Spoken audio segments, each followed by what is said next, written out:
Bienvenue dans la fabrique du livre. Pour ce premier épisode, je vous propose de partir à la rencontre d'Emmanuelle Lambert, dont le nouveau roman en cette rentrée littéraire s'intitule Aucun respect et est publié aux éditions Stock. Je lui ai donné rendez-vous à la librairie La Procure.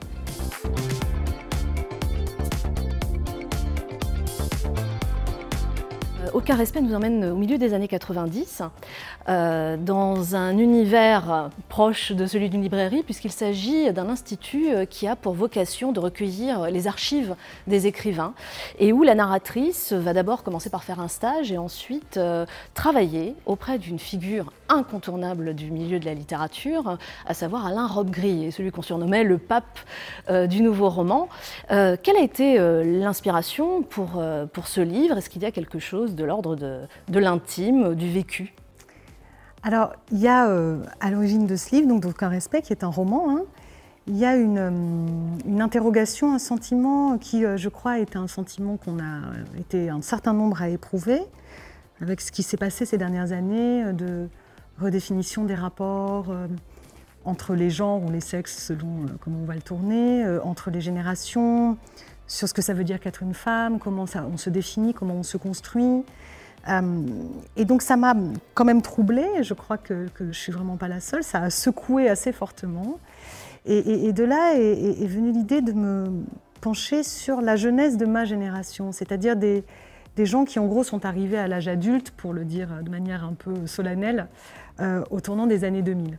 C'est-à-dire que j'avais envie de porter un regard distancié, tu vois, depuis le présent, sur ces années-là qui sont, j'allais dire mes années de construction, mais qui sont plutôt nos années de construction. Et c'est pour ça qu'il y a cette ouverture sur ce fait divers qui, je crois, a traumatisé durablement toutes les filles de ma génération qui vivaient à Paris, qui était cet homme qui frappait à l'aveugle. Donc on vivait dans une sorte de crainte diffuse permanente, voire de paranoïa. Et il y a cette dimension dans notre construction féminine aussi de savoir se diriger dans la rue, slalomer, éviter un truc ici, un truc là.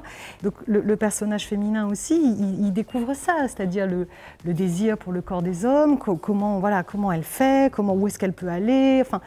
Alors, ce qu'il faut quand même préciser, Emmanuelle, c'est que ce livre se passe sur deux périodes. À l'époque, au milieu des années 90, donc où la narratrice travaille à l'Institut, et puis on revient au présent. La narratrice, à l'aune du contemporain, va regarder la jeune femme qu'elle a été à l'époque. Oui, le mot important dans ce que tu viens de dire, c'est regarder. C'est-à-dire le fait d'alterner le passé et le présent, ça permet de dézoomer, tu vois, ça permet de regarder le passé à la lumière de ces apprentissages qui nous font ce qu'on est au présent. Et à mesure que le livre s'imposait à moi, j'avais en tête cette phrase de Charlie Chaplin qui m'a vraiment accompagnée, qui est que la vie, quand tu la filmes en gros plan, c'est une tragédie, et puis quand tu t'éloignes, ça devient une comédie. Alors Emmanuelle, être écrivain, c'est d'abord être un lecteur. Donc je te propose de nous retrouver dans 3 minutes. Tu vas nous chercher 3 livres qui ont accompagné l'écriture de ton nouveau roman, Aucun respect. Alors, voyons voir. Donc là, on rentre vraiment dans la fabrique de l'écrivain. Querelle de Brest de Jean Genet. En fait, je pensais souvent à Genet quand il s'agissait de décrire les corps masculins. Et le désir qu'on soit d'ailleurs un homme ou une femme, peu importe, qu'on peut éprouver pour un jeune corps masculin. Et donc c'est en ça que Querelle de Brest m'a accompagnée. Alors, deuxième livre, alors ça pourrait paraître évident, Simone de Beauvoir, Les Mandarins. On parle d'un monde d'hommes, on parle d'hommes de pouvoir dans le milieu intellectuel. J'imagine que c'est pour ça que tu as choisi Les Mandarins de Simone de Beauvoir.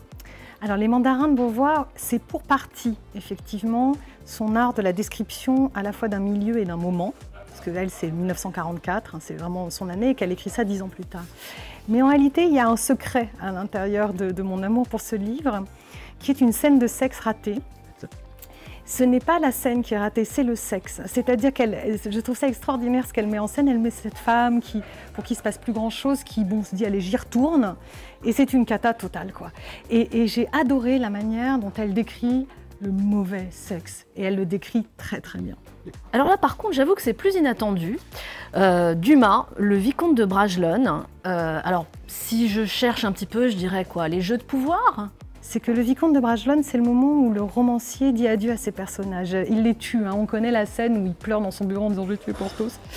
Et il y a notamment cette scène ahurissante de la mort d'Athos, qui est un moment très suspendu, très beau, qui dure longtemps. Et là, l'art suprême de l'écrivain qui arrive à dire adieu, j'ai trouvé ça tellement bouleversant quoi, que ça m'a accompagné durablement. Ouais.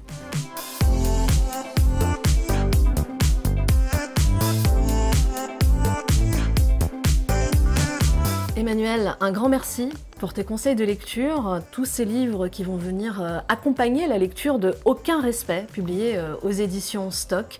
Un livre absolument passionnant et drôle aussi, il faut le dire, qui nous amène à réfléchir sur celle que nous avons été et celle que nous sommes désormais, écrivaine et lectrice.